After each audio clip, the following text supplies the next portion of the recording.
Paano posible na ang taong ipinagtanggol ang walang hanggan na plano ng Diyos ay may napakaliit na papel sa Biblia?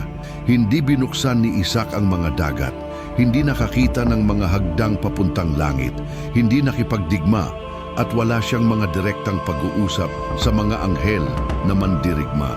Ngunit kung wala siya, hindi matutupad ang pangako.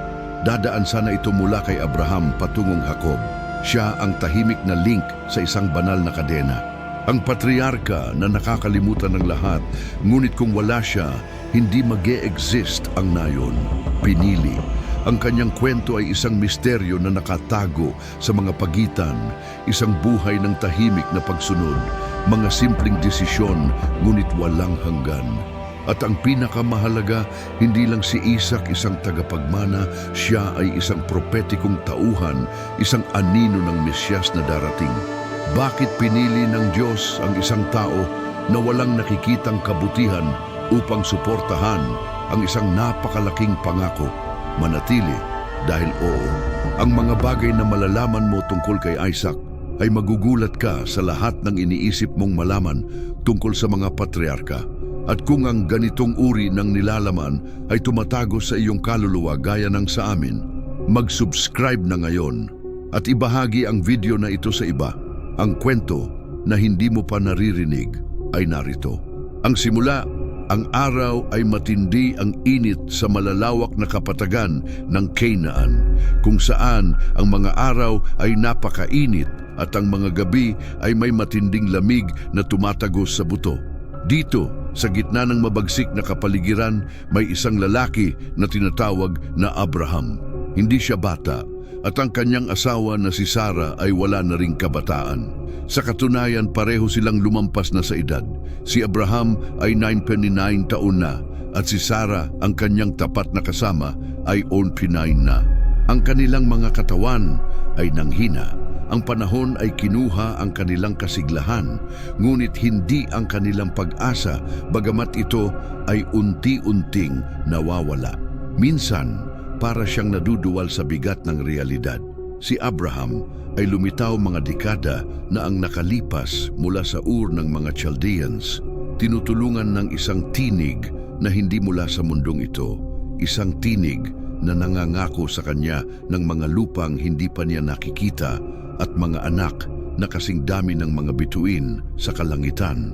Sa paglipas ng mga taon, ang pangako ay nanatiling buhay, ngunit tila lalapit-lapit pa sa pagiging hindi totoo, masyadong malayo, masyadong hindi malamang mangyari.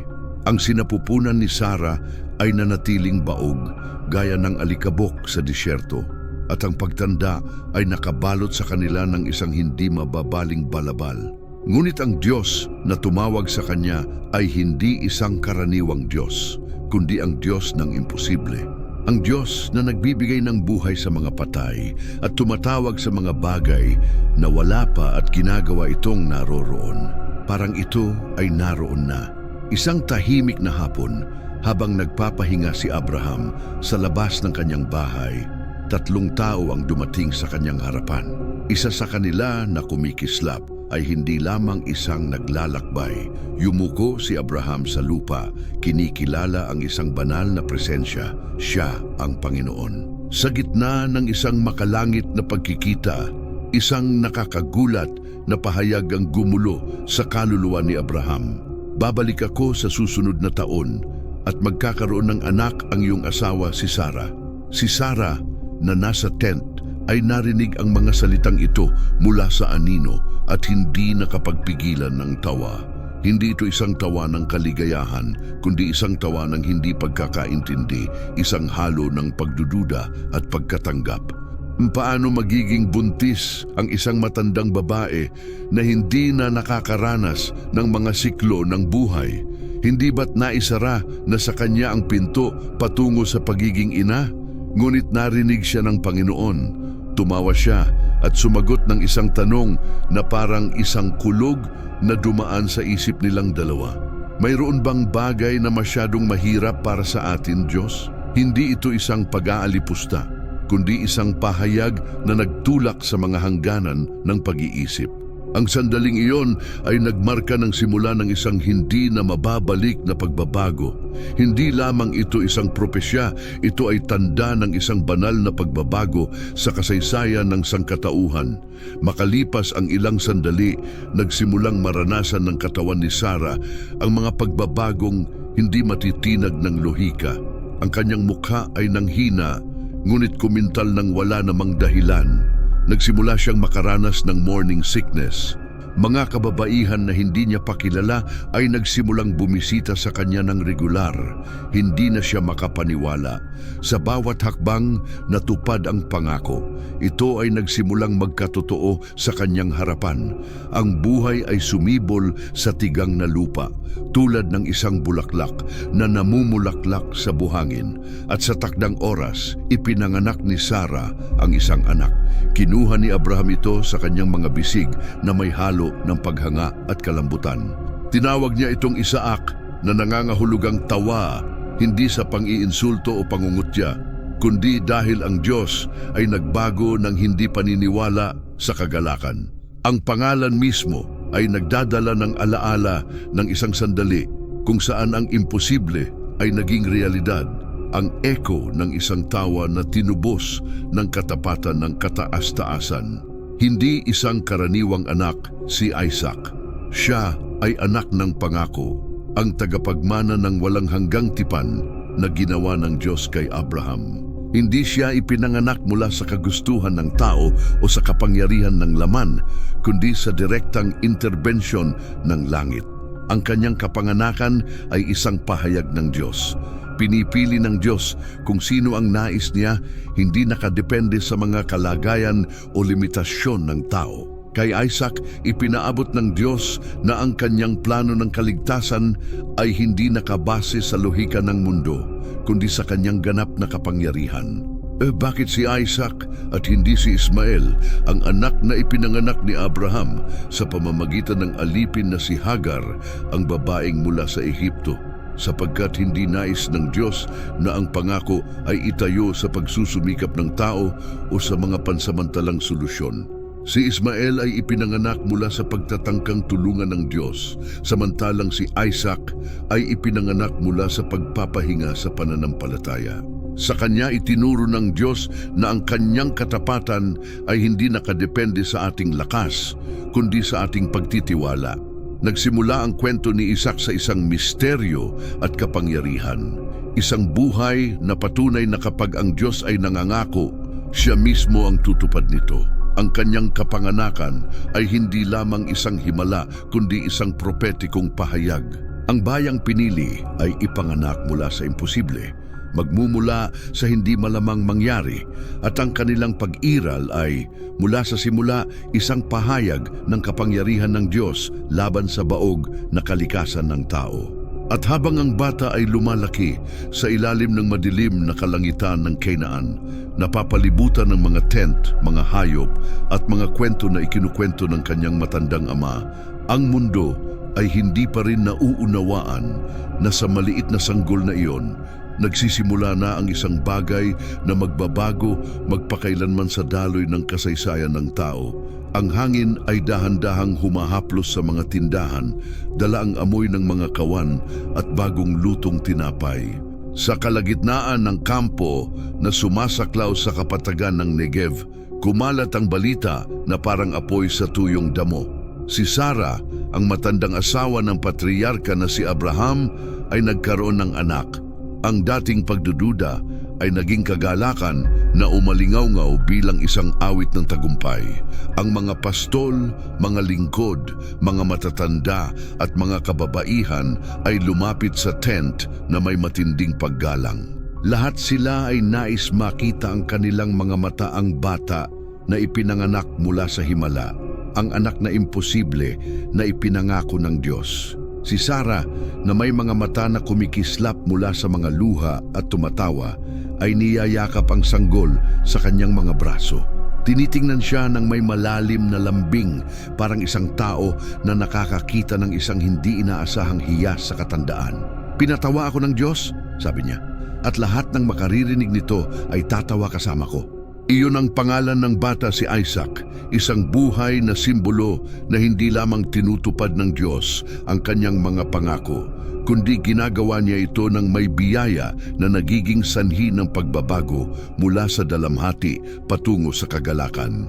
Ang kapanganakan ni Isaac ay hindi isang karaniwang pangyayari, hindi lamang isang babaeng baog na nanganak, kundi isang hayag na pagpapatibay ng isang walang hanggang kasunduan sa pagitan ng Diyos at ni Abraham. Para bang ang bawat selula ng maliit na katawan ng bata ay nagpahayag ng isang espiritual na katotohanan. Ang ipinanganak mula sa Diyos ay hindi lamang nagmumula sa laman, kundi pati na rin sa espiritu. 8 araw pagkatapos ng kanyang kapanganakan, nagtipon ng kampo upang isagawa ang isang sinaunang ritual na nagmamarka ng pagkakakilanlan ng bayan ng Diyos, ang pagtutuli. Si Abraham, na may mga kamay na matigas dahil sa mga taon at panahon, ngunit ginabayan ng pagsunod, ay siya mismo ang gumawa ng ritual. Ang maliit na hiwa sa katawan ay hindi lamang isang tradisyon. Ito ay kumakatawan sa paghihiwalay ni Isaac mula sa mundo, isang pisikal na tanda ng walang hanggang kasunduan. Mula sa araw na iyon, hindi lamang si Isaac ang anak ng milagro, kundi siya rin ang unang anak ng pangako, isang tanda ng kasunduan mula sa kanyang kapanganakan. Ang pagtutuli sa 8 araw ay hindi aksidente. Sa kulturang Hebreo, ang bilang na 8 ay sumisimbolo ng bagong simula. Ang 7 araw ay nagtatapos ng isang siklo ng paglikha at pahinga. Ngunit ang 8 araw ay kumakatawan sa isang bagay na higit pa sa oras ng tao, isang banal na simula. Si Isaac, na minarkahan sa araw na iyon, ay naging patunay ng isang bagong simula para sa sangkatauhan, isang hakbang patungo sa pagtatayo ng isang bansa na ang pundasyon ay pananampalataya. Habang lumalaki si Isaac na may mga unang hakbang na maguguluhan at mga maingay na mga tunog, may isa pang batang mas matanda sa kanya sa parehong kampo. Si Ismael, anak ni Abraham kay Agar, ang aliping taga-Ehipto. Si Ismael, isang matatag at alertong kabataan, ay siya lamang na anak ni Abraham sa mga nakaraang taon. Siya ay pinalaki ni Abraham ng may pagmamahal. Iniisip na siya ang magiging tagapagmana ng pangako. Nagdasal siya para kay Ismael. Inintindi siya at tinuli rin siya. Ngunit ngayon, ang lahat ng bagay ay nagbago. Si Isaac ay naiiba, hindi dahil hindi mahal ni Abraham si Ismael, kundi dahil sa pangako na nakatali sa mga buto ni Isaac. Nagbunga ito ng isang katahimikan na halos hindi maramdaman sa una, ngunit naging mas malinaw habang lumilipas ang panahon. Si Sarah ay nagmamasid ng maingat. Ang kanyang mga mata, bagamat matamis, ay nakatuon kay Isaac na matatag na nakatayo habang pinapanood si Ismael na naglalaro sa malapit. May kabuntot siyang pagkabahala sa kanyang puso. Isang madilim na pagninilay na maaaring maging banta ang anak ng alipin sa anak ng pangako. Ang relasyon ng dalawang magkapatid ay puno ng kalituhan. Si Isaac, noong bata, ay hindi maintindihan ang pagkakaibang yon.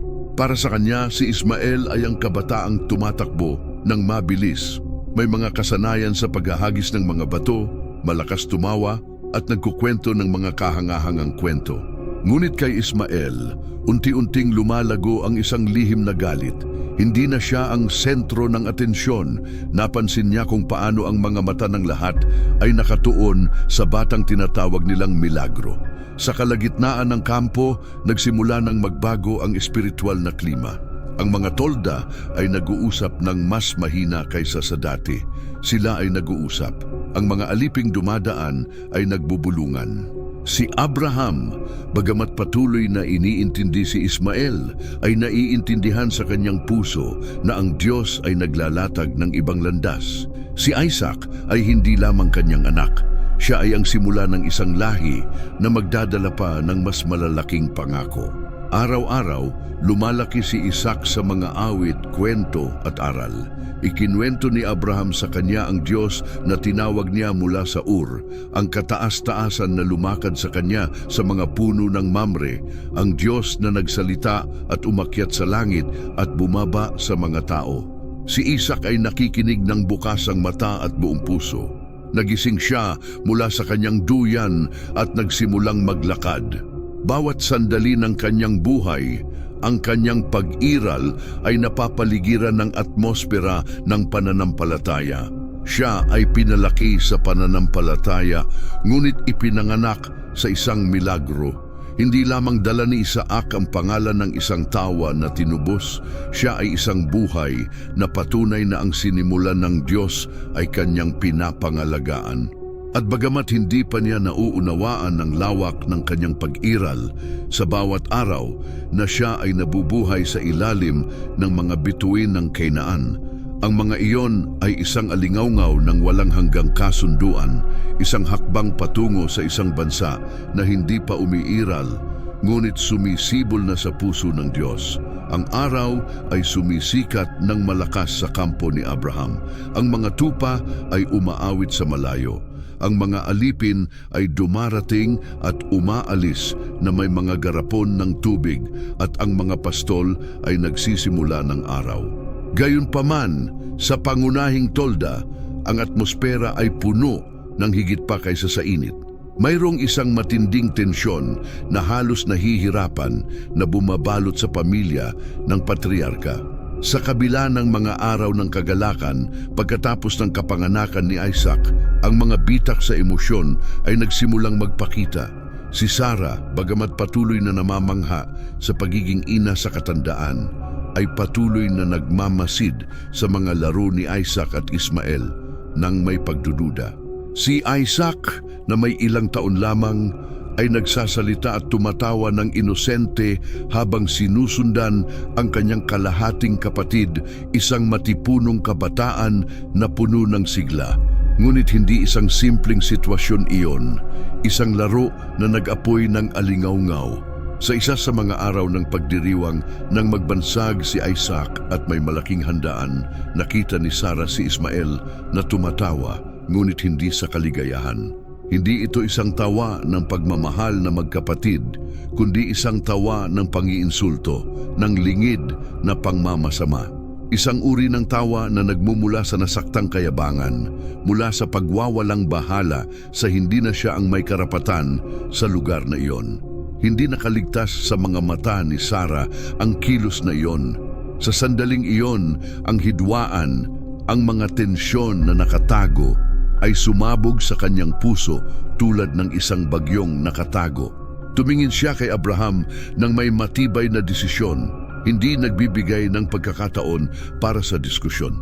Ipaalis mo ang aliping ito at ang kanyang anak, dahil hindi magmamana ang anak ng aliping ito sa aking anak, si Isaac. Si Abraham ay naramdaman ang bigat sa kanyang dibdib. Mahal niya si Isaac, ngunit si Ismael ay kanyang dugo. Pinalaki niya ito, tinuruan siyang maglakad, maghunting at gumawa ng mga altar.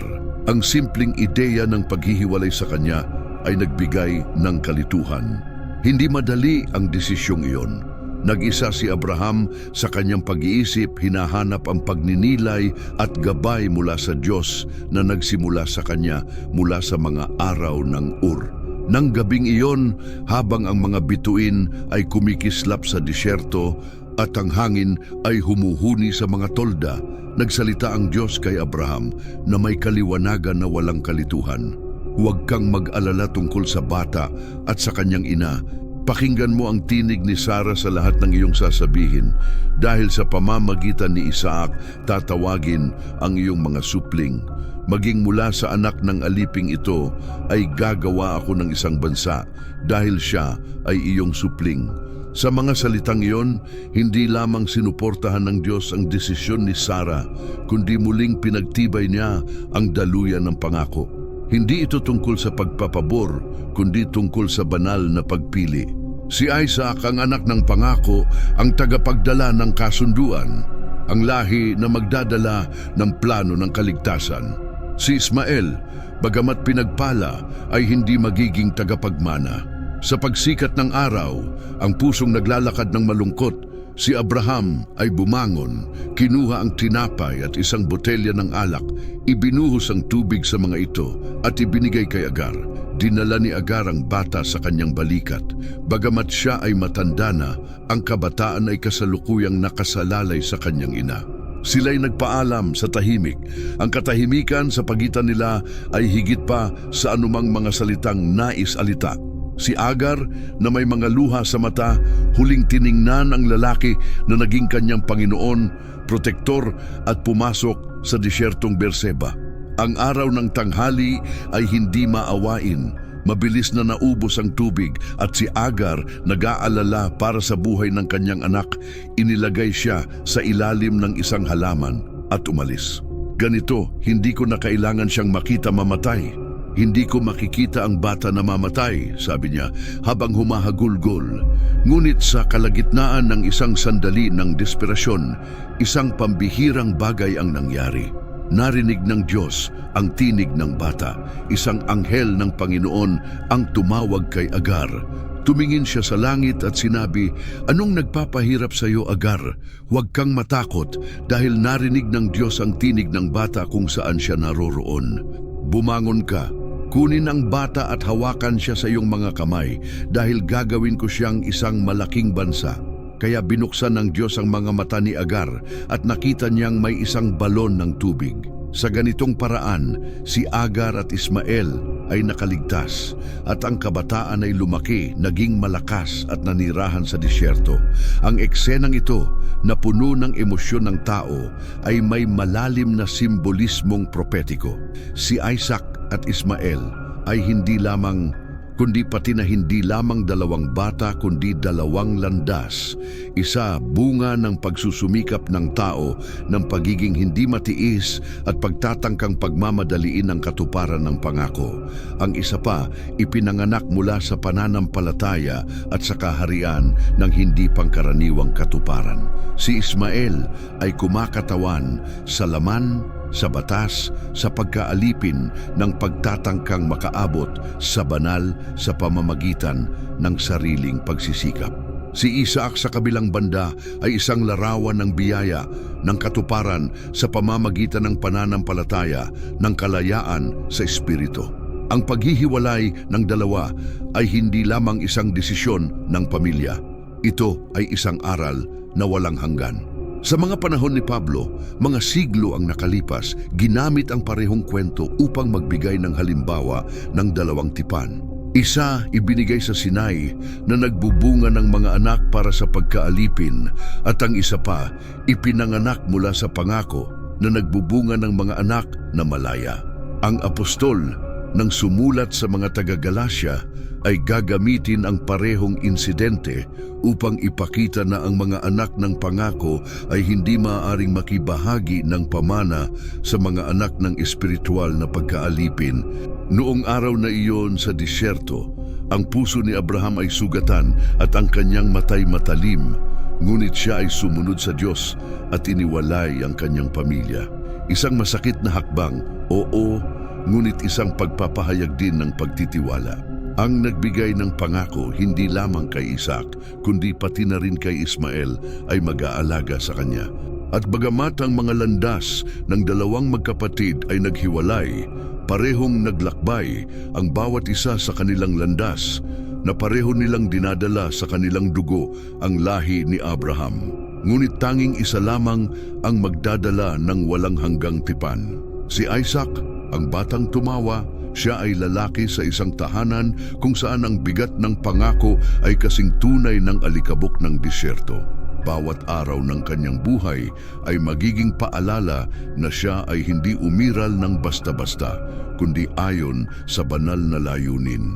At habang si Ismael ay umaalis patungo sa ibang mga lupain, patungo sa ibang mga destinasyon, sa tolda ni Abraham ay nanatili ang tunay na tagapagmana, ang batang minarkahan ng Diyos, ang buhay na simbolo ng pangako na magtatapos lamang kapag natamo nito ang huling katuparan. Lumipas ang mga taon at ang batang milagro ay lumaki. Si Isaac ay hindi na ang batang tumatawa. sa mga sulok ng tolda ni Sara, kundi isang malakas, kalmado at masunuring binata na ang buhay ay dumadaloy sa ilalim ng anino ng pananampalatayang matatag na itinanim ng kanyang ama. Ang kapaligiran sa kampo ay iba na mula nang umalis si Ismael. Mas tahimik, oo, ngunit mas nakatutok. Ngayon, ang mga mata ng lahat ay nakatuon sa kanya. Siya ang namumuno kay Isaac, ang tanging anak ng pangako, ang tagapagmana ng tipan. Itinuro siya ni Abraham sa mga daan ng kataas-taasan at araw-araw ay magkasama silang bumangon upang magdasal, matuto at mag-alaga ng mga kawan. Ang ama at anak ay hindi lamang magkadugo, kundi magkahawak ng apoy ng debosyon. At dumating ang isang araw ng dilim na ang tinig ng Diyos ay muling umabot sa buhay ni Abraham. Ngunit sa pagkakataong ito, hindi siya nagdala ng pag-asa o bagong mga pangako. Siya ay nagbigay ng isang paghatol, ang pinakamahirap na maaaring maranasan ng isang tao. Ngayon, kunin mo ang iyong anak, ang iyong tanging anak si Isaac, na iyong minamahal at pumunta ka sa lupain ng Moria at ialay siya bilang holokausto sa isang bundok na ipapakita ko sa iyo. Ang katahimikan ay bumagsak ng parang kidlat. Maliwanag ang utos, ngunit ang salungatan sa puso ni Abraham ay umaapaw ng emosyon. Inuutusan siya ng Diyos na ialay bilang sakripisyo ang sariling anak na kanyang nanganak, ipinangako, ang batang ipinanganak mula sa milagro, ang tagapagmana ng lahat ng bagay. Isang kontradiksyon, isang pagkakamali ng Diyos, isang lihim na pagsubok. Hindi nagtanong si Abraham, hindi siya nakipagtalo, hindi natulog, maaga siyang bumangon, inihanda ang kanyang asno at pinutol ang panggatong para sa holokausto. Dala niya ang 2 aliping kasama si Isaac. Nagsimula ang kanilang paglalakbay patungong Moria sa katahimikan. Naglakbay sila ng 3 araw. 3 araw na marahil ay parang isang walang katapusang panahon para kay Abraham. 3 araw ng patuloy na lakbay, ang kanyang puso ay naglalaman ng isang lihim na nag-aalab na parang apoy. Si Isaac, na hindi alam ang bigat ng kaganapan, ay naglakbay ng tiwala sa tabi ng kanyang ama.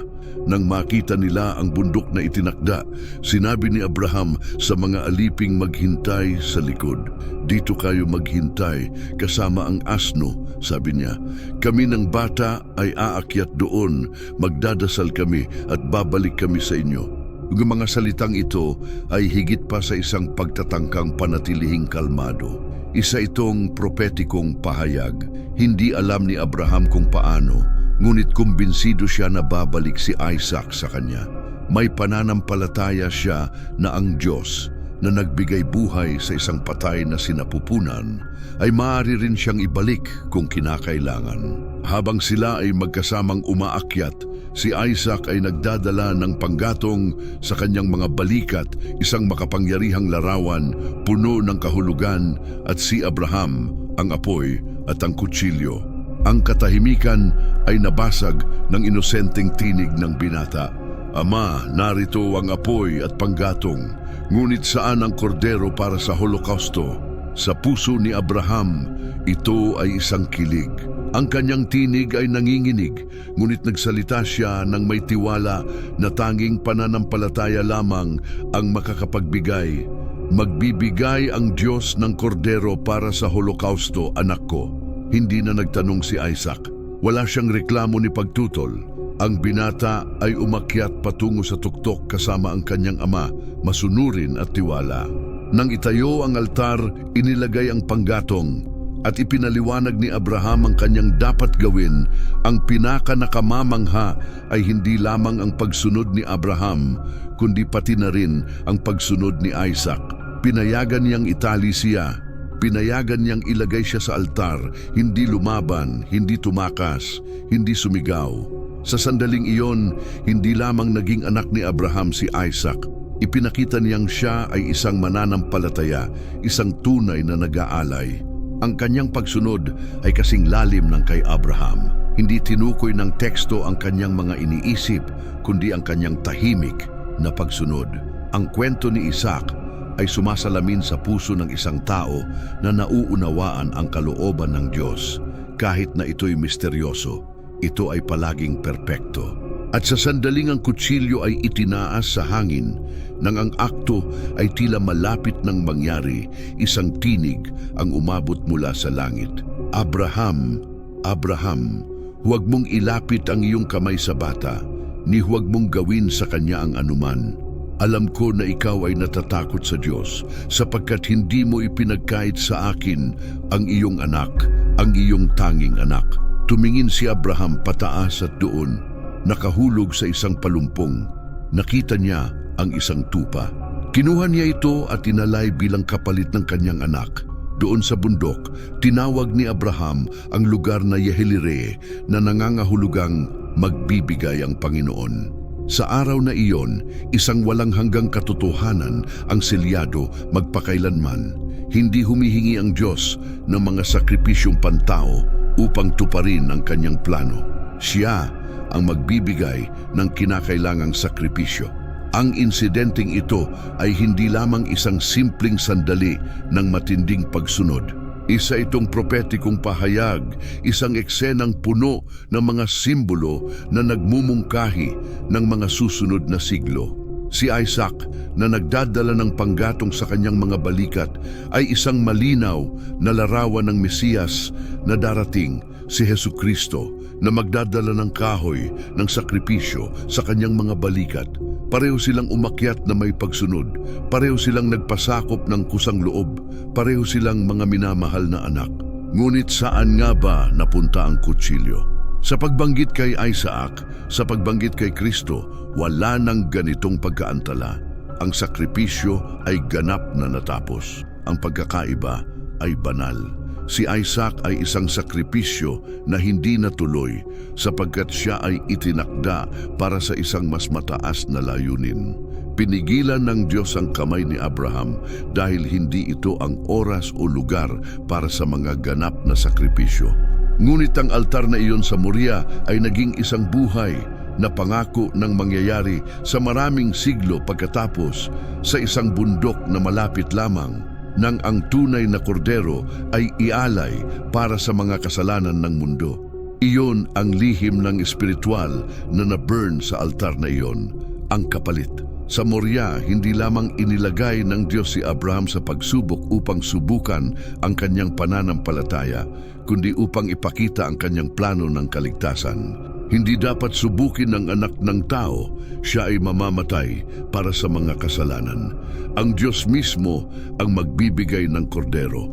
Si Isaac ay bumaba mula sa bundok, buhay, hindi bilang isang biktima, kundi bilang saksi ng isang langit ng katotohanan. Mula sa araw na iyon, ang kanyang buhay ay nagkaroon ng bagong kahulugan. Siya ay hindi lamang tagapagmana ng mga pangakong material. Siya ay isang simbolo ng pananampalatayang tumatawid sa mga henerasyon. Ang kanyang buhay, minarkahan ng altar, ay maglalakbay bilang isang propetikong anino ng pagdating ng tagapagligtas. At kaya hindi naging lugar ng kamatayan ng Moriah, kundi ang bundok ng pahayag. Isang altar na walang dugong tao, ngunit puno ng kaluwalhatian ng Diyos. Isang sakripisyo na hindi kailanman nangyari dahil mayroon nang nakalaan, isa, perpekto, walang hanggan at sapat. Ang langit ay may mga bakas ng apoy na bumagsak sa horizon nang magsimulang bumaba si Abraham at ang kanyang anak na si Isaac mula sa bundok ng Moriah. Walang mga salita sa pagitan nila. Walang paliwanag, walang tanong. Tanging mga hakbang na matatag at kalmado na minarkahan ng isang hindi nakikitang bigat na naglilipad sa hangin tulad ng isang makapal na balabal. Ang katahimikan ay hindi abala, ito ay banal. Isang pahinga sa panahon para bang ang buong universo ay huminto ng hininga sa harap ng misteryo na kanilang nasaksihan. Ang mga aliping naghintay sa ibaba kasama ang asno. Nang makita silang bumalik na magkasama, napansin nila ang isang bagay sa kanilang mga mukha na hindi nila kayang ipaliwanag. Walang mga sugat, walang dugo, ngunit mayroong isang kakaibang bagay, isang bagong ekspresyon kay Abraham.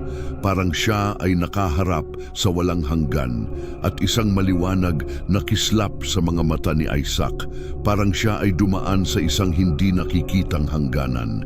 Ang binata ay naglalakad ng normal, ngunit sa loob ay may isang bagay na nagbago magpakailanman. Walang mga salitang naitala kay Isaac nang bumalik siya. Ang kanyang katahimikan ay naging isang makapangyarihang tinig. Maaring isipin ng ilan na ito ay ang katahimikan ng trauma ng anak na naitalian, na nakita ang kutsilyo na itinaas sa ibabaw niya na halos masunog ng apoy na hindi nasindihan. Ngunit hindi ito ang katahimikan na dala ni Isaac. Ito ay ang katahimikan ng pagmumuni-muni ng binatang pagkatapos makilala ang kailaliman ay natuklasan din ang mukha ng Diyos sa kanyang pagliligtas. Ang Biblia na kasing tumpak sa kanyang mga katahimikan, gaya ng sa kanyang mga salita, ay hindi nagsasabing nagprotesta si Isaac, ni lumayo siya mula sa kanyang ama, ni tinanggihan ng Diyos na humiling sa kanya bilang alay. Sa halip, nakikita natin siya na patuloy na kasama si Abraham, nananatiling tagapagmana, lumalaki sa taas at pananampalataya. Ang kanyang katahimikan ay hindi nagsimula sa takot, kundi sa pagkabigla. Isang uri ng katahimikan na tanging ang mga nakatagpo sa banal at bumalik na may marka sa kaluluwa ang nakakaalam. At bakit isang tupa? Bakit? Sa lahat ng mga nilalang na posible, isang tupa ang ibinigay ng Diyos bilang kapalit. Ang tupa na naipit ang mga sungay sa palumpong ay hindi naroroon ng walang dahilan. Ito ay ang provision ng Diyos, ang eksaktong kapalit, inilagay sa tamang lugar at tamang oras. Sa kabaligtaran ng maamong kordero, ang tupa ay isang mature, malakas, matibay na hayop. Ito ay kumakatawan sa isang kusang loob at makapangyarihang pagsuko, isang lakas na nakatago na inaalay bilang sakripisyo. Ang tupa na iyon ay hindi lamang isang pagtakas para kay Isaac, kundi isang mensahe na nakasulat sa apoy. Ang sakripisyo na tinatanggap ng Diyos ay hindi ang pinili ng tao, kundi ang kanyang sariling ibinibigay. Ang kapalit na sakripisyo ay naging sentrong haligi ng banal na pahayag. Dapat mamatay si Isaac, ngunit hindi siya namatay. Sa kanyang lugar, ang isa pa ay inalay. Ang katotohanan ito ay magpapalakas sa buong kasaysayan ng bayan ng Diyos at aabot sa kanyang rurok ilang siglo mamaya kapag sa isang bundok, hindi kalayuan sa Moria, ang isa pang minamahal na anak ay magdadala ng kahoy at aakyat ng masunurin patungo sa altar ng krus. Ang imahen ni Isaac ay nagiging mas malalim. Hindi lang siya isang batang iniligtas, siya ay isang prototype, isang messianic typology. Si Isaac ay ang anak na inialay ng ama na nagdala ng panggatong ng sakripisyo sa kanyang mga balikat, na umakyat sa bundok ng hindi lumalaban, na inilagay sa altar. Ngunit sa kabaligtaran ni Kristo, ang kanyang buhay ay pinanatili. Kaya kay Isaac, nakikita natin ang anak na namatay at nabuhay muli sa anyo, tulad ng isusulat ng may akda ng Hebreo na nagsasabing, ang Diyos ay may kapangyarihan upang buhayin kahit ang mga patay mula sa kung saan. Sa isang mas simbolikong kahulugan, siya ay muling tinanggap. Ang simbolikong muling pagkabuhay na ito ay minarkahan ang kanyang tadhana. Mula sa araw na iyon, si Isaac ay naglakad na may kakaibang kamalayan. Alam niyang ang kanyang buhay ay hindi kanya. Nakarating siya sa hangganan ng kamatayan at nakabalik. Naramdaman niya ang bigat ng sakripisyo, ngunit naramdaman din ang hininga ng kapatawaran. Sa isang misteryosong paraan, siya ay muling nabuhay. At bilang isang ganap, ang bawat hakbang na kanyang tinahak ay isang eko ng pasasalamat. Bawat salitang hindi niya binigkas ay isang gawain ng paggalang. Si Abraham sa kanyang bahagi ay bumaba na iba na. Hindi na siya ang lalaking naniwala sa Diyos nang ipinangako niya ang anak, kundi ang lalaking inialay ang anak na iyon, naniniwala na. Kahit na sa kamatayan, ipagpapatuloy pa rin ng Diyos ang kanyang mga pangako. Pareho, mag-ama, bumalik mula sa bundok, hindi ng kaunti kundi ng marami. Mas maraming pananampalataya, mas maraming pangitain, mas maraming pakikibahagi sa walang hanggan.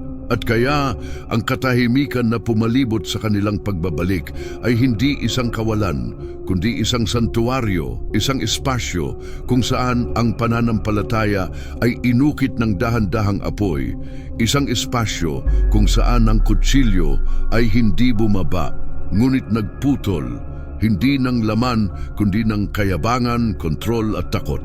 Ito ang katahimikan pagkatapos ng kutsilyo, ang katahimikan na tanging ang mga nakapunta sa altar at pinalaya ng kamay ng Diyos ang nakakaalam. Ang kampo ay napapalibutan ng isang matinding katahimikan, ngunit hindi ito ang katahimikan ng pagmumuni-muni o ng hindi natapos na sakripisyo. Ito ay ang katahimikan ng pagdadalamhati. Si Sarah, ang babaeng tumawa sa harap ng pangako, na nagbuntis sa katandaan, na nagbigay buhay sa anak ng tipan, ay namatay. Ang kanyang katawan, pagod sa mga taon, ngunit marangal sa pananampalataya, ay inilagay sa isang kuweba na binili ni Abraham mula sa mga Hiteo sa rehiyon ng Hebron. Ang larangan ng Makpela ay naging kanyang huling pahingahan, ngunit pati na rin ang unang piraso ng lupa na pag-aari ni Abraham sa lupang ipinangako. Ito ay isang libingan, ngunit pati na rin isang binhi para kay Isaac. Ang kamatayan ng kanyang ina ay isang malalim na dagok. Bagamat siya ay isang batang adulto na, ang kanyang kaluluwa ay nakatali kay Sarah sa tamis ng pagiging anak ng milagro. Siya ay inantay, inarap, pinalaki, pinrotektahan. Ang kanyang presensya sa tolda ay katumbas ng init, aliw at gabay. Nang siya ay pumikit magpakailanman, hindi lamang nawala si Isaac sa kanyang ina, kundi pati na rin ang pinakamalalim na ugnayang nag-uugnay sa kanyang kabataan. Ang sakit ay nagdala sa kanya ng isang katahimikan na mas malalim pa kaysa sa dala niyang katahimikan mula pa noong araw sa Moria. Ang kanyang ama ay nakita ito at naunawaan na ang binata ay nangangailangan ng higit pa sa aliw. Kailangan niya ng direksyon, pag-asa at isang kasama. Si Abraham, matalino sa mga taon at sensitibo sa tinig ng walang hanggan, ay naisip na dumating na ang oras. Si Isaac ay kailangang mag-asawa, ngunit hindi sa sinumang babae. Ang pamana ng pangako ay napakasagrado upang maibahagi sa isang lahi na hindi malinis. Ang mga kababaihang Canaanite, bagamat marami at malapit, ay hindi isang option. Ang espiritual na pagkasira ng kanilang mga bayan at ang kanilang mga banyagang Diyos ay isang direktang banta sa plano ng Diyos.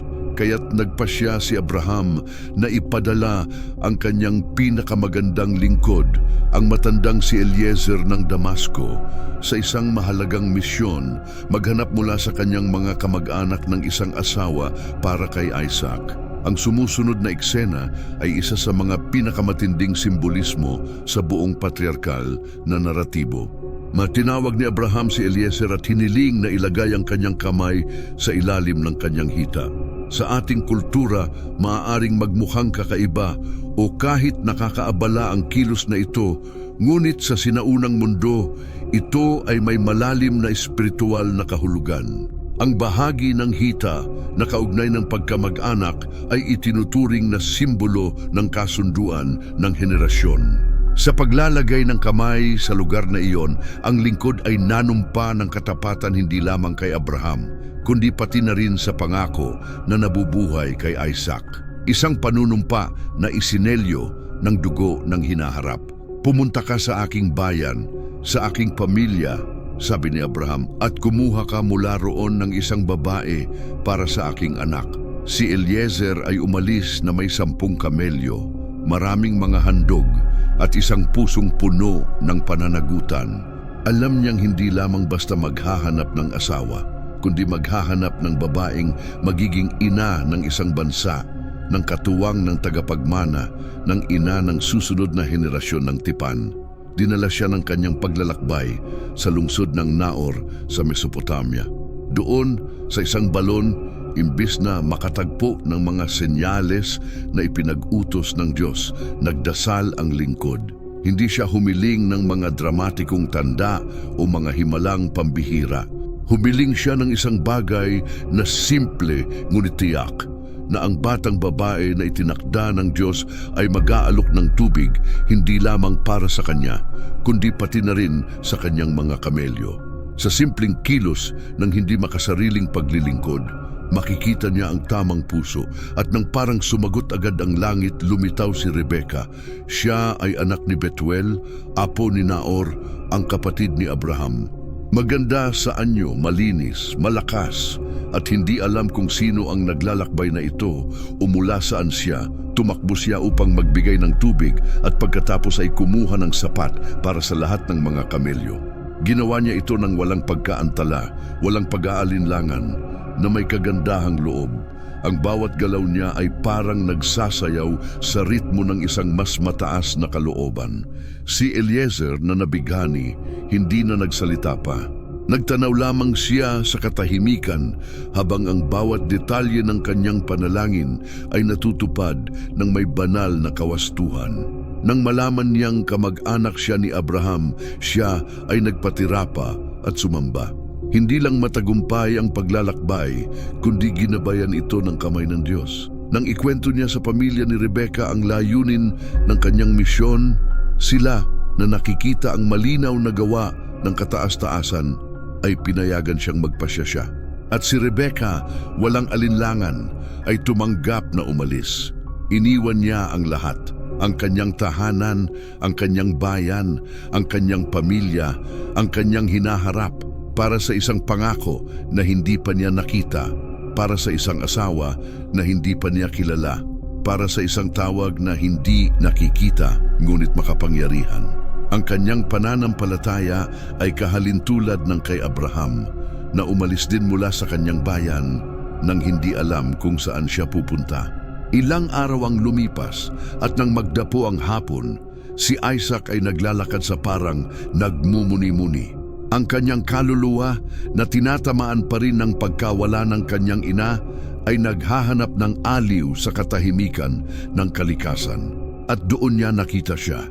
Si Rebecca, nakasakay sa isang kamelyo, itinaas ang kanyang mga mata at nakita rin siya.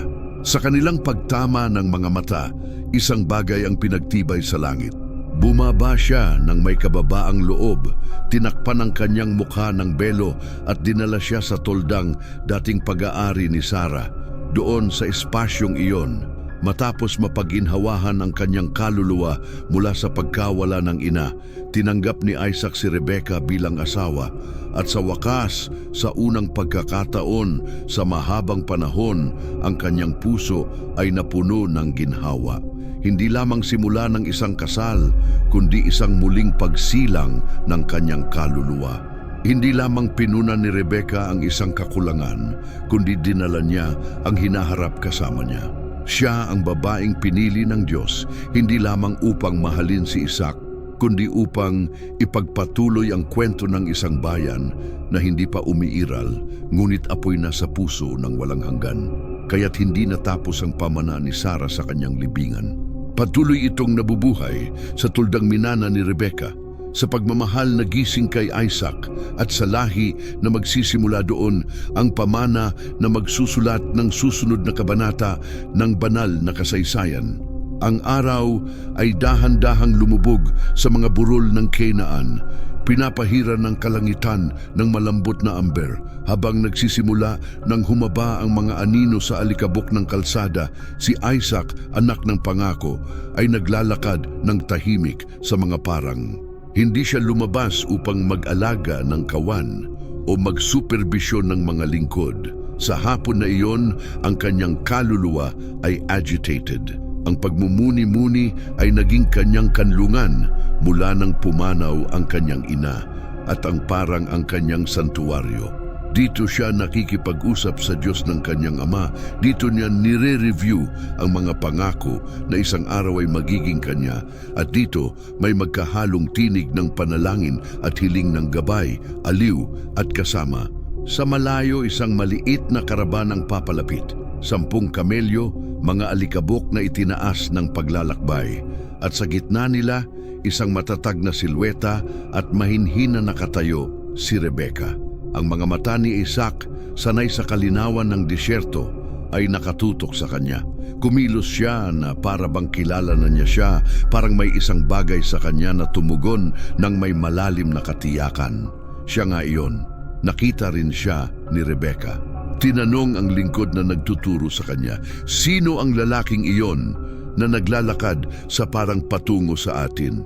Nang marinig na si Isaac ito, anak ng kanyang magiging asawa, agad siyang bumaba mula sa kamelyo ng may paggalang at pag-asa at tinakpan ang mukha ng isang belo hindi sa obligasyon kundi bilang tanda ng kababaang loob, dedikasyon at paghahanda. Ang bawat galaw niya ay nagsasalita ng walang mga salita, para bang nauunawaan niyang malapit na siyang tumawid sa isang walang hangganang hangganan. Ang lingkod ay lumapit, yumuko kay Isaac at inilahad ang lahat. Ang paglalakbay, ang panalangin sa balon, ang agarang sagot, ang itsura ni Rebecca. Si Isaac ay nakinig ng hindi nakikialam, ang kanyang mga mata ay nakatutok sa kanya. Ang babae ay nagpanatili ng isang distansya ng respeto. Hindi siya nagtanong tungkol sa kanyang dowry o tungkol sa kanyang lahi. May mas mataas na bagay na nakataya. Hindi ito isang kasunduan na ipinanganak mula sa kaginhawahan o estratehiya, kundi isang patuloy na layunin ng walang hanggan. Kaya't dinala ni Isaac si Rebecca patungo sa tolda ng kanyang ina si Sarah. Ang kilos na iyon, puno ng simbolismo, ay nagselyo ng isang bagong simula. Ang tolda na iyon, na nanatiling tahimik mula nang umalis si Sarah, ay muling napuno ng buhay, ng tinig ng isang babae, ng init. Tinanggap ni Isaac si Rebecca bilang asawa at minahal siya, hindi bilang isang bagay na kanyang pag-aari, kundi bilang isang taong natagpuan ang isang yaman na matagal nang inaasahan. Sa kanya, nahanap niya hindi lamang ang kagandahan o kabutihan. Nahanap niya ang pahinga, aliw, isang bagong dahilan upang tingnan ang hinaharap. Ang kwento ay hindi nagsasabi ng mahahabang pag-uusap o mga tula na binibigkas sa dapit hapon, ngunit sa kanyang pagkapayak, ipinapakita ang isang mas makapangyarihang bagay. Mahal na mahal siya ni Isaac, isang simpleng pahayag na nagbubuod sa lalim ng isang tunay na ugnayan na ipinanganak mula sa langit, pinagtibay sa lupa. Ang kanilang pagmamahal ay hindi itinayo sa mga interes ng politika o bunga ng isang alyansa sa pagitan ng mga tribo. Isang tunay at dalisay na pagmamahal, pinapalakas ng banal na pag-iingat. Sa mga panahong iyon, madalas ang mga kasal ay mga kasunduan sa pagitan ng mga angkan, mga estratehiya upang tiyakin ang mga lupa, mga anak o kapangyarihan. Ngunit ang kasal ni Isaac at Rebecca ay binasag ang pattern na iyon. Isang kasal na ipinagtaguyod ng panalangin, ginabayan ng Diyos sa pagsunod at pinagtibay ng Espiritu ng Diyos. Isang unyon na ipinanganak hindi mula sa balat ng tao, kundi mula sa sentro ng kalooban ng Diyos. Si Isaac, na matagal nang nanatili sa katahimikan, ay nagsimulang magpagaling. Ang kanyang kaluluwang sugatan mula sa pagkawala ng kanyang ina ay nakatagpo ng aliw sa init ng isang babaeng mula sa malayo, ngunit ang puso ay nasa pagkakatugma na sa kanyang tadhana. Kay Rebecca, nahanap niya hindi lamang isang asawa, kundi isang katuwang sa layunin, ang magiging ina ng mga tagapagmana ng pangako. Ang tolda ni Sarah ay muling naging isang tahanan. Ang mga araw ay nagsimulang maglaman ng pangako, isang bagong ritmo.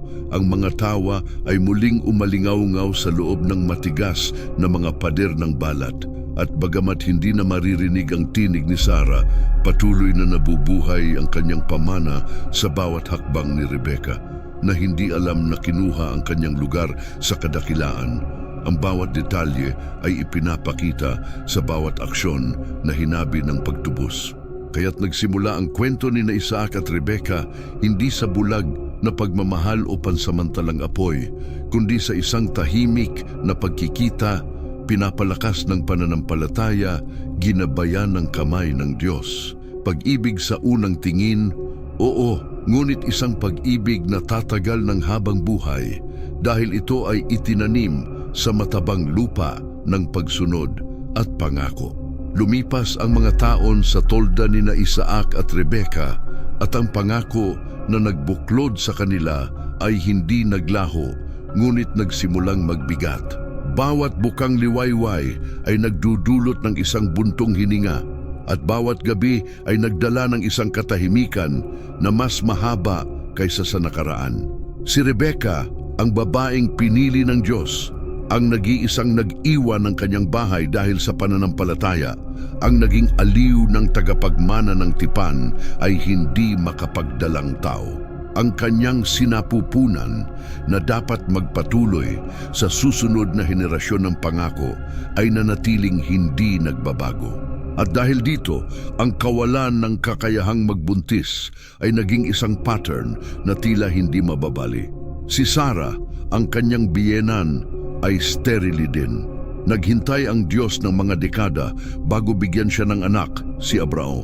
Ngayon, si Rebecca ay dumaan sa parehong landas na may dalang parehong pasanin sa kanyang puso, ang pakiramdam ng pagiging nakatigil sa kalagitnaan ng isang walang hanggang layunin. Araw-araw, inilalapat niya ang kanyang mga kamay sa kanyang tiyan, umaasa na makakita ng anumang pagbabago, anumang senyales, anumang galaw ng buhay, ngunit wala ito nangyari. Ang kanyang pagkabigo ay hindi lamang personal, kundi espiritual din. Alam niyang ang kanyang papel ay higit pa sa pagiging asawa. Dapat siyang maging ina ng bayan ng pinili. Ngunit hindi sumuko si Isaac sa kawalan ng pag-asa o paghahanap ng mga solusyon mula sa tao, tulad ng ginawa ng kanyang ama nang magkaanak si Ismael kay Agar. Pinili niya ang ibang landas. Nagdasal si Isaac, hindi isang panalangin na mababaw o mekanikal. Malinaw ang teksto sa Biblia. Nagdasal si Isaac kay Yahweh para sa kanyang asawa dahil siya ay sterile. Hindi ito isang pansamantalang hakbang, kundi isang desperadong panawagan, isang tuloy-tuloy na pangungumpisal. Sa loob ng 20 taon, itinaas ni Isaac ang kanyang tinig sa langit. Hindi siya naghahanap ng ibang babae, hindi siya pinilit si Rebecca, hindi siya nagplano ng alternatibong solusyon. Siya ay naghintay, nagdasal, nagtiwala. Sa kanyang panalangin, ipinakita ni Isaac ang isang katangian ng kanyang pagkatao na bihirang napapansin. Tahimik, oo, ngunit malalim na espiritual. Hindi siya isang lalaki ng malalaking galaw o nagsasalita ng magagalit na talumpati tulad ng kanyang ama. Ngunit ang kanyang pananampalataya ay matibay, kalmado, matiyaga. Sa gitna ng sigaw, ito ay nakatago sa isang malalim na pag-unawa kung sino ang Diyos. Hindi lamang siya ang nagpopromisa, kundi siya rin ang tumutugon sa kanyang oras. Ang kanyang intersesyon na panalangin ay hindi lamang isang gawa ng pagmamahal para sa kanyang asawa, kundi isang pagpapakita ng kanyang pag-unawa sa papel ng Diyos sa kasaysayan na kanilang tinitirhan. At pagkatapos ng 2 dekadang paghihintay, isang himala ang tumama sa tolda ng tipan muli. Nagdalang tao si Rebecca, ngunit anong klasing himala? Ang dapat sana ay walang katapusang kaligayahan ay agad naging kaguluhan. Sa mga unang buwan, naramdaman ni Rebecca ang isang labanang panloob na tumitindi. Hindi ito mga simpleng galaw.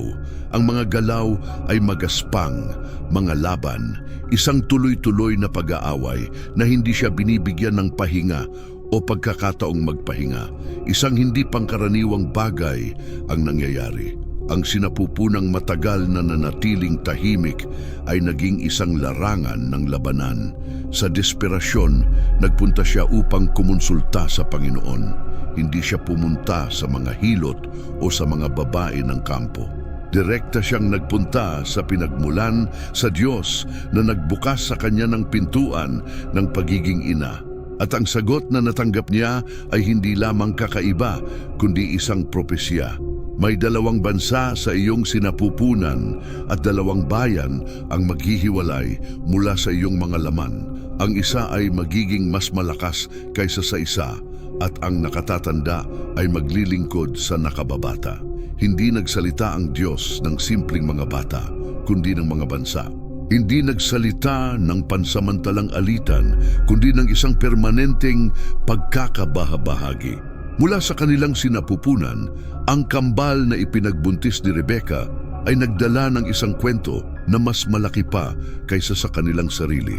Si Esau at Jacob ay hindi magiging basta mga magkapatid. Sila ang magiging simula ng 2 landas, 2 likas, 2 tadhana na magkakalaban. Bakit sila nag-aaway sa sinapupunan? Dahil ang kanilang mismong pag-iral ay kumakatawan sa isang espiritual na hidwaan. Si Esau, ang panganay, ang malakas, ang magaspang, ay isisilang muna ngunit hindi siya ang pinili.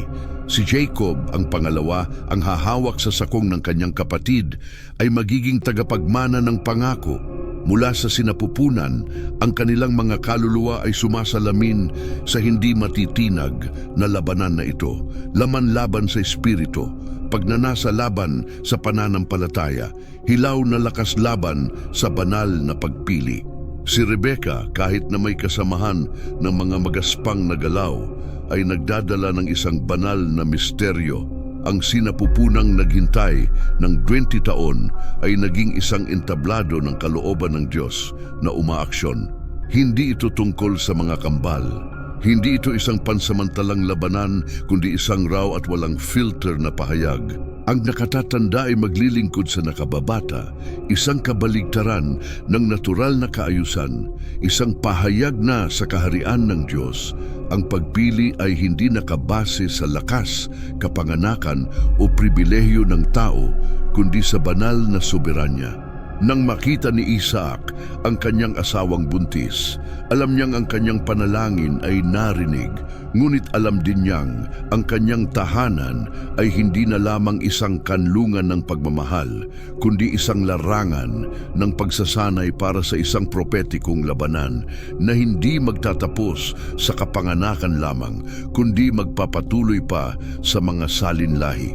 Natapos ang katahimikan ng sinapupunan, ngunit ngayon ay nagsimula ang isang bagong yugto, ang mag-alaga hindi lamang ng mga anak, kundi ng mga tadhana. Ang kawalan ng kakayahang magbuntis ay naging isang pagkakataon para sa intersesyon, at ang panalangin ay hindi nagdala ng isang anak, kundi 2.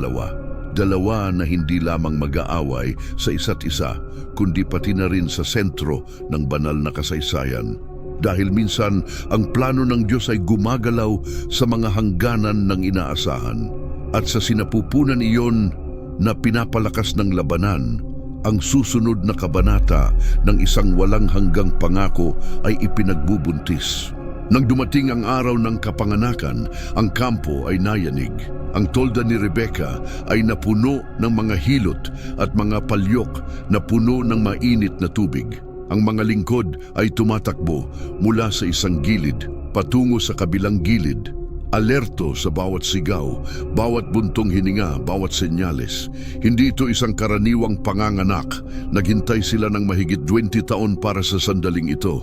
Ang sinapupunang nanatiling sterile sa loob ng maraming taon ay ngayon ay nagbukas hindi para sa isa, kundi para sa 2 bata. At nang ipinanganak ang unang bata, lumabas siya at ang kanyang itsura ay nagulat sa lahat. Pula, puno ng balahibo, parang nakasuot na. Pinangalanan nila siya na Esau ang panganay.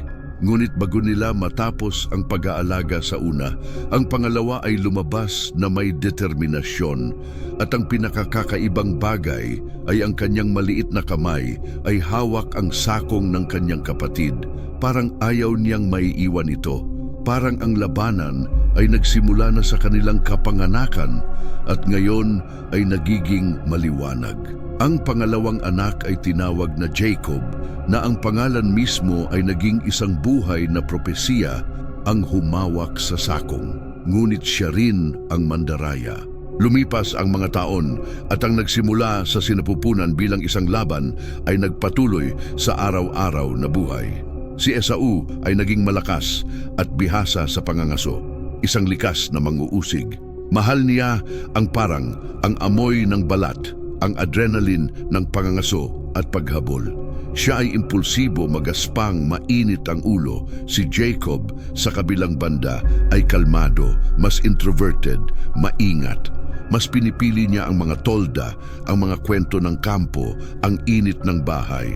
Habang ang isa ay sumusunod sa instinto, ang isa naman ay nagmumuni-muni tungkol sa mga detalye. Ang pagkakaibang ito sa kanilang mga temperamento ay hindi aksidente. Ito ay isang konkretong refleksyon ng mas malalim na espiritual na katotohanan. Ang propesiya na naramdaman sa sinapupunan ni Rebecca ay nakakabit sa bawat galaw, sa bawat desisyon, sa bawat reaksyon. Ang laban ng kambal ay isang refleksyon ng dalawang magkaibang likas, laman at espiritu, ang makamundong at ang celestial. Si Esau ay kumakatawan sa impulsibong tao na pinamumunuan ng kasalukuyan. Si Jacob, sa kabila ng kanyang mga pagkukulang, ay sumasagisag sa paghahanap sa hindi matahimik na pagnanasa para sa walang hanggan, ang hangarin para sa pagpapala. Ngunit ang pinakamahalagang aspeto ng kwentong ito ay hindi lamang ang tunggalian sa pagitan ng magkapatid, kundi ang saloobin ni Isaac sa harap ng pagpili ng Diyos. Kahit na sinabi ng Diyos na ang panganay ay magsisilbi sa nakababata, tila pinipili pa rin ni Isaac si Esau.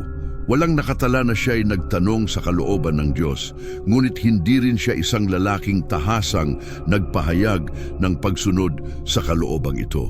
Nanatili siyang tahimik, isang katahimikan na hindi na nagmumula sa pagmumuni-muni, kundi marahil sa pagtanggi. Mahal ni Isaac si Esau, hindi dahil hindi niya alam ang propesiya, kundi dahil nakita niya rito ang isang salamin ng lakas, virilidad at kakayahan. Si Esau ay anak ng parang, ang naghahatid ng karne mula sa pangangaso, ang nagdadala ng kasiyahan sa bawat araw na puno ng emosyon ng pangangaso. Sinabi ng teksto ng Biblia ito ng simple, mahal ni Isaac si Esau dahil kinakain niya ang mga hayop na kanyang hinuli. Sa kabaligtaran, mahal ni Rebecca si Jacob, marahil dahil naramdaman niya ang echo ng pangako na ginawa sa kanya habang ipinagbubuntis siya. Ang puso ni Isaac na minsang umakyat sa bundok sa ganap na pagsunod ay tila nahati na. Hindi siya naghimagsik laban sa Diyos, ngunit hindi rin siya niyayakap ng buong puso. Ang kanyang desisyon ay eksaktong ayon sa prediksyon ng Diyos. Ang pagmamahal ni Isaac kay Esau ay tila nagtakip sa kanyang paghuhusga at sa hindi namamalayang pagbibigay ng pabor. Nagsimula si Isaac na maghabi ng mga sinulid ng isang trahedya na kalaunan ay sumabog ng malakas. Bakit kaya mas mahal ni Isaac si Esau?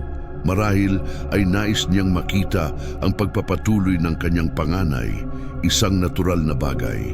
Marahil inaasahan niyang matutupad ang pangako sa pamamagitan ng isang lohikal na proseso, walang mga sorpresa, walang pagbabago sa mga papel. Si Esau ang naunang ipinanganak, ang malakas, ang naghahatid ng sustansya. Para kay Isaac, na sanay sa katahimikan at kalmado, si Esau ay kumakatawan sa katatagan, seguridad, ngunit hindi gumagalaw ang Diyos ayon sa lohikang pantao. Pinili niya si Jacob bago pa siya ipanganak, hindi dahil sa kanyang mga merito, kundi ayon sa kanyang sariling layunin na walang hanggan. Ang kasulatan na laging tumpak sa kanyang mga katahimikan ay hindi nagsasaad ng anumang pag-uusap sa pagitan ni Isaac at Rebecca tungkol sa propesiyang ito. Ngunit ang maliwanag na katotohanan ay habang iningatan ni Rebecca ang mga salita ng Diyos sa kanyang puso at nakita kay Jacob ang propetikong tadhana, Patuloy pa rin si Isaac na pinapalakas ang anak na kanyang nararamdaman na amoy at natikman. Ang tunggalian ay hindi lamang sa pagitan ng magkapatid. Ito rin ay isang agwat sa pagitan ng dalawang pananaw sa buhay, isang ginagabayan ng pandama at ang isa naman ay ng pananampalataya. Kaya't ang bahay ni Isaac ay naging isang entablado para sa isang kwentong malalim na makatao, kung saan ang pagmamahal, paboritismo, mga pangako at tunggalian ay magkasamang hinabi tulad ng mga hindi nakikitang sinulid. Ang laban sa pagitan ni Jacob at Esau ay hindi lamang isang personal na isyu. Ito ay ang salamin ng isang espiritual na tensyon na magtatakda hindi lamang ng magiging bukas, kundi pati na rin ng nakaraan. Hindi lamang ang kanilang mga buhay, kundi pati na rin ang tadhana ng mga susunod na salinlahi.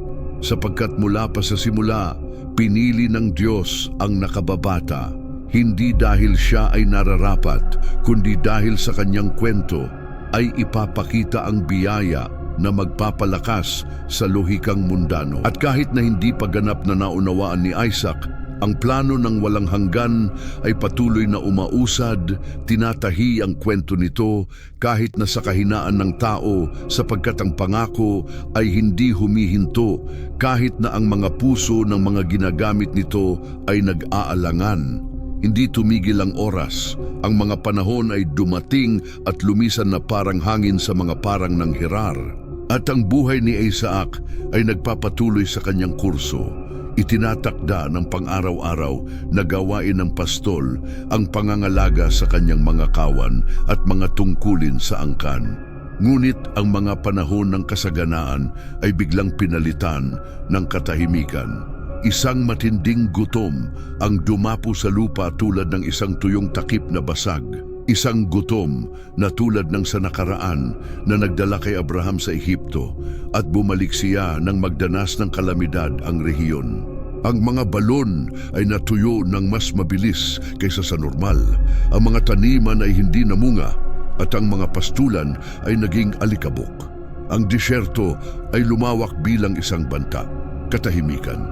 Si Isaac, pinuno ng angkan, ay naramdaman ang bigat ng responsibilidad. Ang mga desisyon na kanyang gagawin ay makakaapekto sa buong pamilya at sa sandaling iyon, ang mga alaala ng kanyang ama ay dumating sa kanya. Hinarap ni Abraham ang parehong sitwasyon at bumaba sa Ehipto. Doon siya nakatagpo ng pagkain, ngunit naranasan din ang mga pagsubok. Labanan ito sa kanyang kalooban. Kailangan niyang sundan ang parehong landas, ulitin ang pattern at maghanap ng tulong kung saan palaging may mga supply. Ngunit pagkatapos, tulad ng isang kidlat sa gitna ng tagtuyot, siya ay nagpakita sa kanya hindi sa pamamagitan ng isang mensahero o ng tinig ng isang propeta. Ang Diyos mismo ay nagpakita kay Isaac na may mga salitang umalingaw-ngaw na parang isang echo ng isang lumang pangako, ngayon ay muling binigyang kahulugan. Huwag bumaba sa Ehipto, manatili ka sa lupang ipapakita ko sa iyo. Mamuhay kayo bilang mga dayuhan sa lupang ito, at ako ay magiging kasama ninyo. Pupunta ako sa inyo at pagpapalain ko kayo, sapagkat sa iyo at sa iyong mga inapo ay ibibigay ko ang lahat ng mga lupang ito. At ipagpapatuloy ko ang sumpang ipinagkaloob ko kay Abraham, ang iyong ama. Tumigil si Isaac. Hindi na niya kailangang humiling ng higit pa. Hindi siya humingi ng mga tanda, hindi naghanap ng mga garantiya. Hindi lamang siya kinausap ng Diyos, kundi muling itinaguyod ang tipan sa kanya. Ang parehong panunumpa na tinupad ni Abraham ay ipinasa ngayon diretso sa kanya. Si Isaac, ang anak ng pangako, ay naging aktibong tagapagdala ng pangako. Hindi na siya ang batang protektado ng ama, kundi siya ay ang lalaking pinili ng Diyos, ang bagong link sa isang walang katapusang kadena. Ang reaksyon ni Isaac ay agad. Hindi siya bumaba sa Ehipto, hindi dahil ayaw niyang pumunta o dahil wala siyang mga kagamitan o pagkakataon, kundi dahil ang tinig ng Diyos ay malinaw na narinig. Nanatili siya sa Gerar, sa lupang Filisteo, Isang banyagang rehiyon na hindi nag-aalok ng katatagan, ngunit ngayon ito ang kanyang tadhana dahil doon siya inilagay ng Diyos. At doon, sa lupaing iyon, hindi sa ginhawa ng Ehipto, nagsimula magbukas ang langit sa kanyang buhay. Itinala sa kasulatan na si Isaac ay naghasik sa lupang iyon at nag-ani ng 100 beses higit pa sa taon na iyon. Hindi ito normal, hindi ito natural, ito ay supernatural. Kung saan ang lahat ng iba ay nagdurusa, siya ay umunlad. At hindi dahil sa kanyang sariling kakayahan, kundi dahil sa direktang pagpapala ng Diyos. Ang mga balon na kanyang itinayo ay nagbuga ng tubig. Ang mga lupang kanyang tinamaan ay nagbunga. Bilang resulta, ang kanyang mga kawan ay dumami at ang kanyang yaman ay lumagulampas pa sa kaya ng mga Filisteo. Ngunit ang tunay na lihim ay hindi nasa mga balon ni sa mga pananim. Ito ay nasa tahimik na pagsunod. Si Isaac ay hindi isang lalaking kilala sa mga magagarbong talumpati o mga hakbang na heroyiko sa militar. Hindi siya kilala sa pagtatayo ng mga dambuhalang altar o mga estatwa, mga lungsod. Ang kanyang buhay ay isang tahimik na pagsunod, isang araw-araw na katapatan, hakbang-hakbang ayon sa utos ng Diyos. Ang tahimik na pagsunod na ito ay, sa katunayan, ang kanyang pinakamalaking lakas. Dahil sa kaharian ng Diyos, hindi palaging ang ingay ang nagbabago ng kasaysayan, kundi ang mga tapat.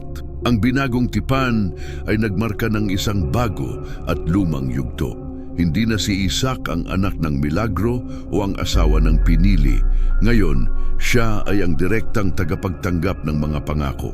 Nakipag-usap sa kanya ang Diyos, binigyan siya ng mga instruksyon at nagsama sa kanya hindi lamang isang beses, kundi maraming beses lumilitaw sa iba't ibang yugto ng kanyang buhay upang tiyakin sa kanya. Huwag kang matakot sapagkat ako ay kasama mo. Ang tipan na ito ay hindi lamang nagbigay kasiguruhan sa lupa, kundi pati na rin sa lahi at sa presensya ng Diyos. Si Isaac ay naging isang mas matatag na tao sa banal na kasaysayan, hindi dahil sa kanyang mga tagumpay, kundi dahil sa kanyang katatagan. Sa gitna ng kakulangan, pinili niyang magtiwala. Sa gitna ng presyon, pinili niyang manatili. Sa gitna ng katahimikan, pinili niyang maniwala. At kaya naman, habang ang lupa ay sumisiko sa ilalim ng araw, ang mga kalapit na nayon ay pinagmamasdan na mamangha ang paglago ng dayuhang pastol, si Isaac. Nanatili siyang matatag.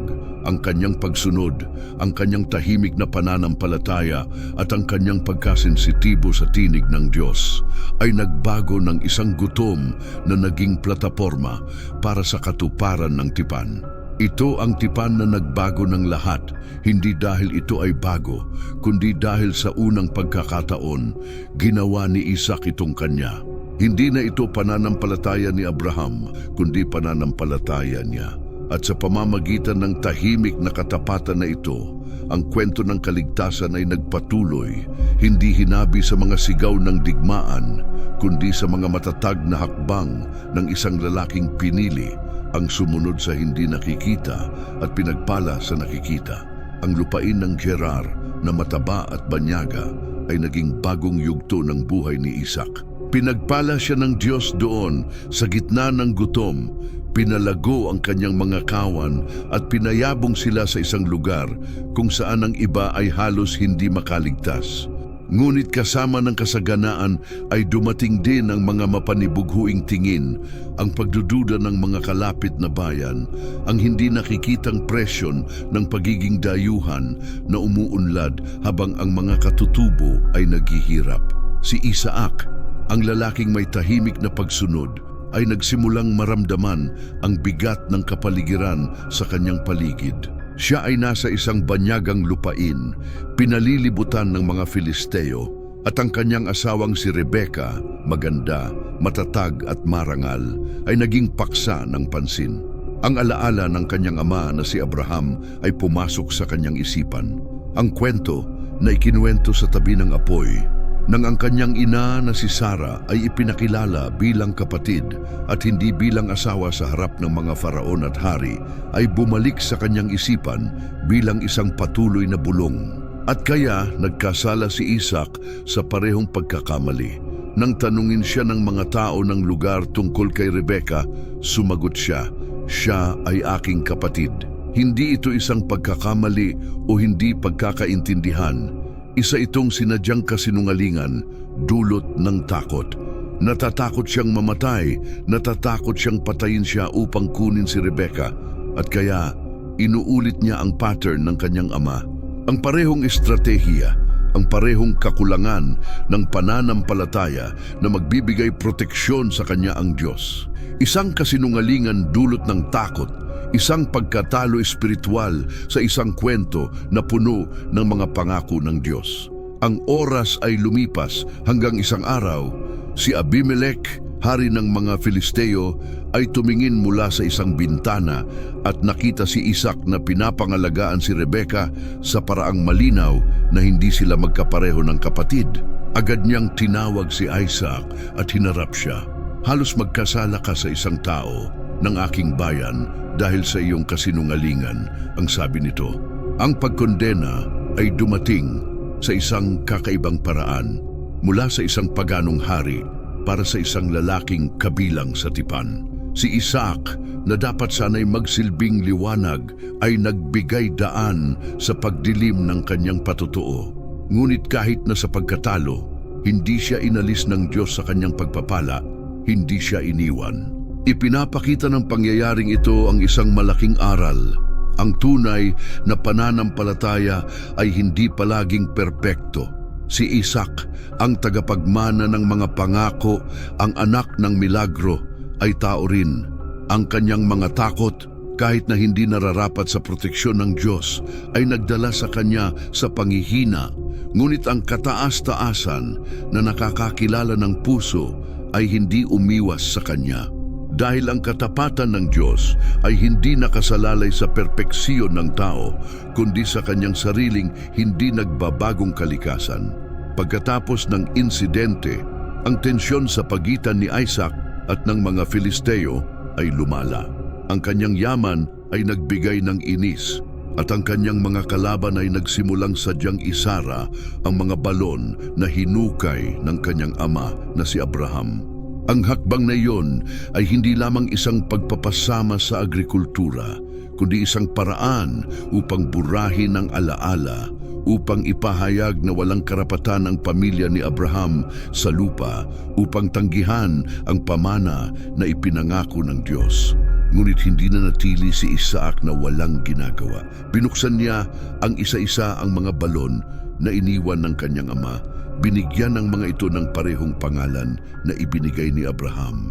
Hindi lamang ito pagbabalik ng mga pinagkukunan ng tubig, kundi isang espiritual na pagpapanumbalik, isang propetikong hakbang.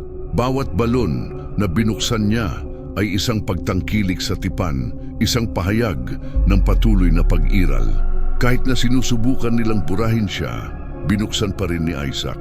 Kahit na tinanggihan siya, patuloy siyang naghukay. Ang pagpapabalik ng mga balon ay sumisimbolo sa muling buhay ng layunin. Ang pagpapatuloy ng tawag, isang paraan ng pagsasabi, "Narito kami." Ang Diyos ni Abraham ay buhay pa. Ang kanyang mga pangako ay patuloy.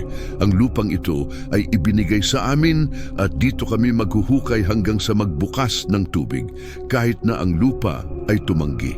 Ngunit hindi tumigil ang mga Filisteo. Nagkaroon sila ng alitan tungkol sa bawat balon na binuksan. Ang una ay tinawag nila itong Esek, pag-aalitan. Ang pangalawa, Sidna, pagkamuhi. Hindi sumagot si Isaac ng may karahasan, hindi nakipaglaban, umiwas at naghukay ng panibagong balon. At dito, wala nang alitan. Tinawag niya itong Rehoboth na nangangahulugang kaluwagan at nagsabi, "Ngayon, pinayaman kami ng Panginoon at mamumunga kami sa lupa." Doon, sa gitna ng labanan, sa isang lupaing hindi kanya, nakatagpo si Isaac ng kapayapaan, hindi dahil nagbago ang kapaligiran, kundi dahil nagdesisyon siyang hindi makipaglaban sa alitan, kundi magpatuloy patungo sa pangako. At saka, tila sumagot ang langit sa kanyang pagtitiis, muling nagpakita ang Diyos. Minsan pa sinabi niya, "Ako ang Diyos ng iyong ama na si Abraham. Huwag matakot sapagkat ako'y kasama mo at pagpapalain kita at padamiin ko ang iyong lahi dahil kay Abraham ang aking lingkod." Walang pagkondena, walang paghatol sa kasinungalingan o takot, tanging isang muling pagpapatibay, "Ako ay kasama mo."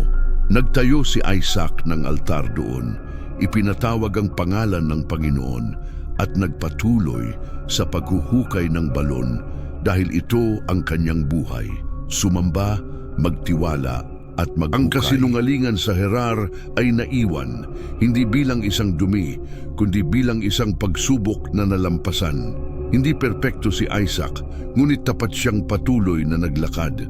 Ang kanyang mga pagkakamali ay hindi naging hadlang sa kanya, at ang Diyos sa kanyang biyaya ay pinayaman siya sa kabila ng mga ito, sapagkat ang tipang sumusuporta sa kanya ay hindi nakabase sa kanyang lakas, kundi sa pangako ng Diyos na hindi nagkukulang. Ang mga taon ay hindi dumaan ng walang kabuluhan.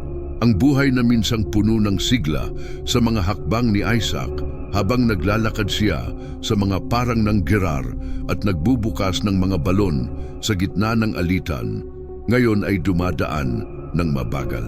Ang katawan na minsan ay umakyat sa bundok ay namamatay sa tabi ni Abraham, ngayon ay malupit na. At ang kanyang mga mata na minsan ay nakita si Rebecca mula sa malayo ay naging malabo dahil sa katandaan. Sinabi ng kasulatan na si Isaac ay tumanda at ang kanyang mga mata ay naging madilim na hindi na makakita. Ngunit bukod sa pisikal na pagkabulag, nagsimulang lumitaw ang isang espiritual na pagkabulag, isang malabo ng layunin ng Diyos na sumasakop sa kanyang bahay. Alam ni Isaac na malapit na ang oras. Nararamdaman niyang papalapit ang kamatayan at naisip niyang kailangan niyang pagpalain ng tagapagmana bago siya umalis. Ayon sa tradisyong patriarkal, ang pagpapala ng panganay ay hindi isang simpleng kahilingan, kundi isang propetikong pahayag, isang paglilipat ng espiritual at material na pamamana. Inihanda ni Isaac ang kanyang sarili upang isagawa ang banal na hakbang na ito. Ngunit ginawa ito ayon sa pagkakapit ng puso, hindi sa gabay ng Diyos. Sapagkat bagaman sinabi ng Diyos mula pa sa sinapupunan na ang nakatatanda ay magsisilbi sa nakababata, nais ni Isaac na pagpalain si Esau. Ang parehong Esau na ipinagbili ang kanyang panganganak na karapatan dahil sa isang mangkok ng lentil. Ang parehong Esau na kumuha ng mga banyagang asawa nang hindi kumonsulta. Gayunpaman, mahal pa rin siya ni Isaac, pinipili siya, hinahangang sa kanyang lakas, kakayahan at pamamaraan ng pagiging. Siya ang para kay Isaac ang nakikitang anak, ang anak ng pangangaso. Tinawag ni Isaac si Esau ng lihim nang hindi kumonsulta kay Rebecca at sinabi sa kanya, "Kunin mo ang iyong mga armas, magtungo ka sa parang, manghuli ka para sa akin ng pagkain at ihanda mo ito para sa akin ayon sa gusto ko. Pagkatapos, pagpapalain kita bago ako mamatay." Ngunit narinig ni Rebecca ito, hindi niya nakalimutan ang propesiya. Itinago niya sa kanyang puso ang mga salitang natanggap niya nang ang kambal ay naglalaban sa kanyang sinapupunan. Alam niyang si Jacob, ang nakababatang anak, ang pinili. Ngunit sa halip na magtiwala na tutuparin ng Diyos ang kanyang salita, sa tamang oras, pinili niyang makialam gamit ang tao. Tinawag ni Rebecca si Jacob at ibinunyag ang plano. "Kumuha ka ng 2 batang kambing mula sa kawan. Ihahanda ko ang pagkain ayon sa gusto ng iyong ama at ikaw ay papasok, magpanggap bilang si Esau, upang matanggap mo ang pagpapala." Nag-alinlangan si Jacob. Paano kung matuklasan niya ako at ipagdasal niya akong sumpain imbes na pagpapalain? Ngunit hindi nagbigay daan si Rebecca. Ang sumpa ay magiging sa akin, anak ko. At dito nagsimula ang malaking panlilinlang. Si Jacob ay nagtakip ng balat ng kambing upang gayahin ang mabalahibong katawan ng kanyang kapatid. Nagsuot ng mga damit nito, kinuha ang pagkain at pumasok sa tolda ng kanyang ama. Si Isaac, kahit nabulag, ay nagduda. Paano mo nahanap ang pagkain ng ganito kabilis? Naramdaman niya, ang Panginoon, ang iyong Diyos, ang nagdala sa iyo sa aking harapan. Ay hindi tugma ang tinig, ngunit ang amoy ni Esau ay nanatili sa mga kasuotan, at ang haplos ng kanyang mabalahibong mga braso ay nakumbinsi ang patriarka. Sa pagwagi ng kanyang mga pagdududa, binasbasan ni Isaac si Jacob. At hindi ito isang karaniwang basbas, kundi isang propetikong pahayag na nagtatakda ng kapalaran. Naway mapasa iyo ang hamog ng langit at ang yaman ng lupa. Naway magsihandog sa iyo ang mga bayan at mga bansa, maging Panginoon ka ng iyong mga kapatid. Makalipas ang ilang sandali, pumasok si Esau na may daladalang pagkain. Ang kanyang mukha ay basa ng pawis mula sa pangangaso, at lahat ay handa na, ngunit nangyari na ang hindi maiiwasan. Si Isaac ay nanginginig ng malakas nang matanto ang nangyari. Ang kanyang kapatid ay pumasok ng may pandaraya at tinangay ang kanyang basbas. Si Esau ay sumigaw ng masakit na tinig, "Wala ka bang basbas para sa akin, ama?" Ngunit hindi binawi ni Isaac ang sinabi. Binasbasan niya rin siya. Oo, ngunit gamit ang mga salitang nagtataglay ng distansya at isang sandali ng pagpapasakop. Ang pinsala ay nagawa na, ang kapalaran ay hindi na mababago. Ganun ba yun? Lahat ba ay mula sa kalooban ng Diyos? Hindi madali ang sagot. Hindi inaprubahan ng Diyos ang mga kasinungalingan o pandaraya upang tuparin ang kanyang mga plano. Ngunit sa kabila ng pagkakamali ng tao, ang kanyang kalooban ay natutupad. Si Rebecca at si Jacob ay kumilos ng maingat, may paboritismo at ang pagkabulag ni Isaac. Ang espiritual na kapabayaan ni Esau ay bahagi din ng plano. Gayunpaman, ang walang hanggan na plano ng Diyos ay nagpapatuloy. Si Isaac, sa kanyang katandaan, ay naging isang tagapamagitan ng tensyon sa pagitan ng tradisyong pantao at ang pagkapili ng Diyos.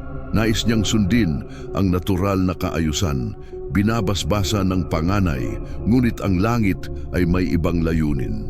Ang mga kasulatan ay hindi nagpapakita sa atin ng isang nagmamagaling na Isaac, kundi isang lalaking kumapit sa kung ano ang kaya niyang maramdaman. Ang kanyang papel sa pagpili ay passive, ngunit siya ay propetiko rin.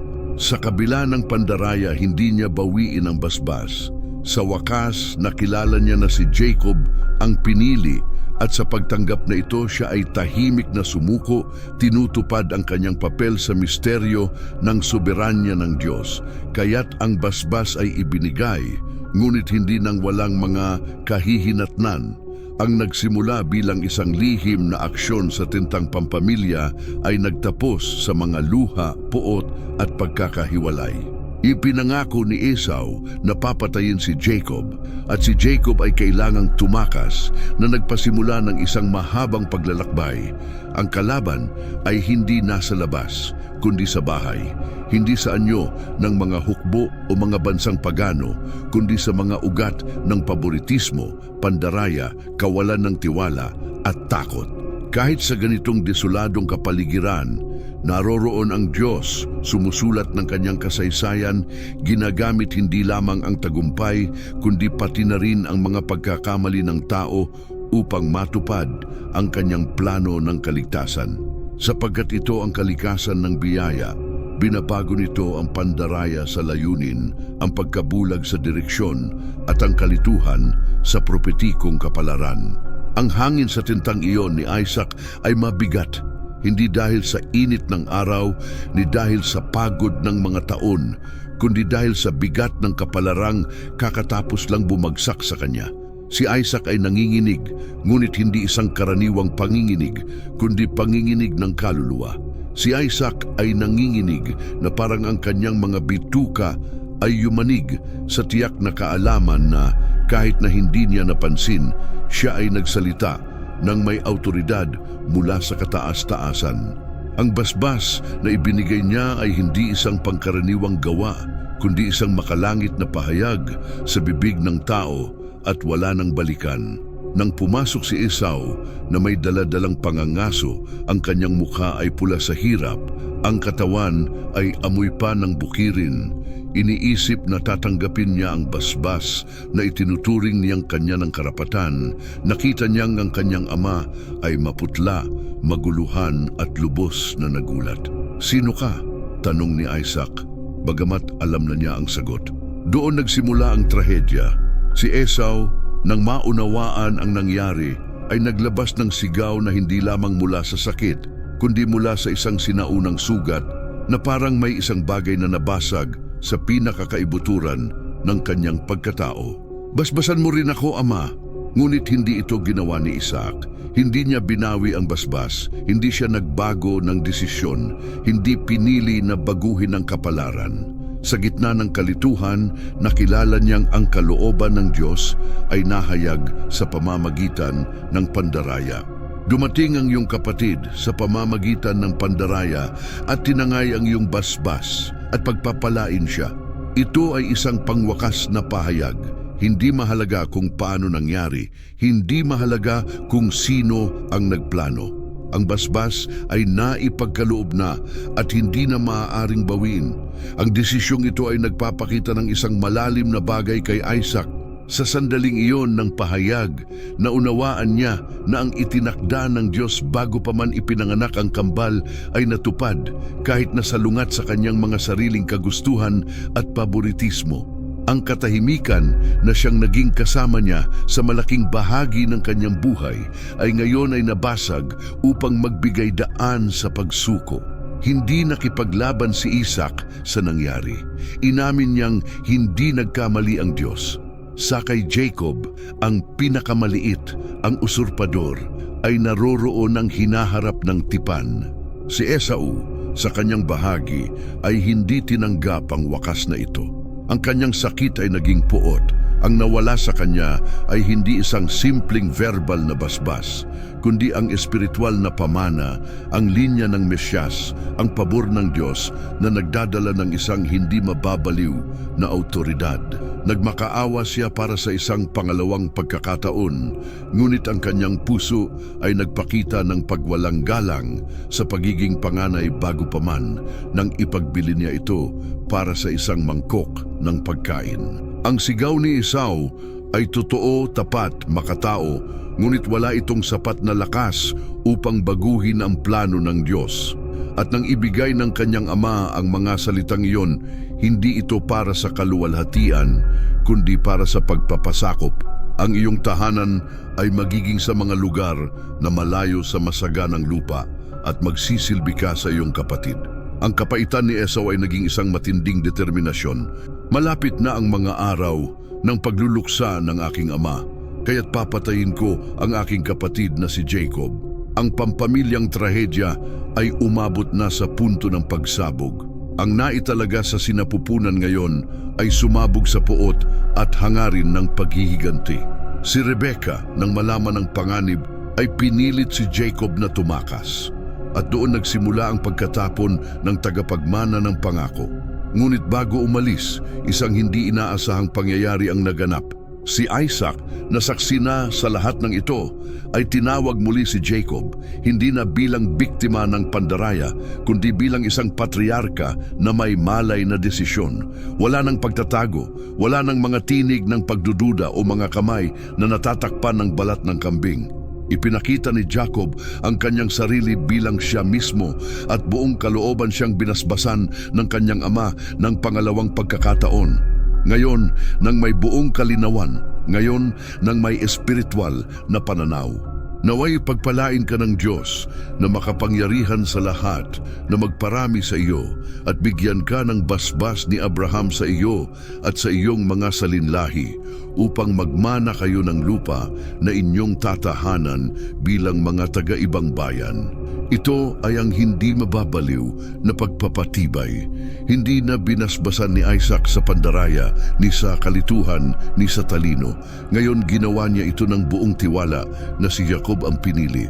Pinadala siya hindi upang tumakas mula sa isang naglalabas na kapatid, kundi upang maghanap ng asawa at sundan ng banal na lahi tulad ng ginawa niya mismo taon na ang nakalilipas. Ano ang nagbago kay Isaac? Siguro sa unang pagkakataon ay nakita niyang si Jacob ay hindi bilang manipulator, kundi bilang lehitimong tagapagdala ng layuning walang hanggan. Nakita niya sa kanya hindi lamang ang bunsong anak, kundi ang lalaking itinakda upang maging kanal ng basbas. At sa pagkilalang iyon, ganap nang sumang-ayon si Isaac sa plano ng Diyos. Iniwan ang kanyang sariling mga kagustuhan. Ang bulag na patriarka na dati ay nagmamahal sa kung ano ang kaya niyang hawakan at amuyin, ngayon ay nakakita gamit ang mga mata ng kaluluwa. Naabot niya ang punto kung saan ang pananampalataya ay tinalo ang paboritismo, kung saan ang pangunawa ay pinalitan ng kaugalian, kung saan ang pagsunod, bagamat huli na, ay naibalik sa kaayusan ng langit.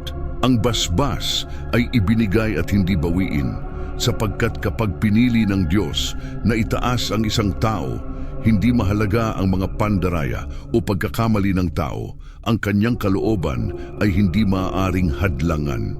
Sa pagtanggap nito, naging isang tunay na patriarka si Isaac, hindi lamang dahil sa pamamana, kundi dahil sa pananampalataya. Kaya't umalis si Jacob patungo sa pagkatapon, dala ang hindi lamang isang pangako, kundi pati na rin ang isang basbas na pinagtibay ng langit at hindi mababawi ng kanyang ama. Si Isaac ay nabuhay ng 118 taon, isang mahaba at makulay na buhay, saksi ng mga henerasyon, mga tipan na natupad, mga anak na nagkahiwalay at mga balon na naibalik.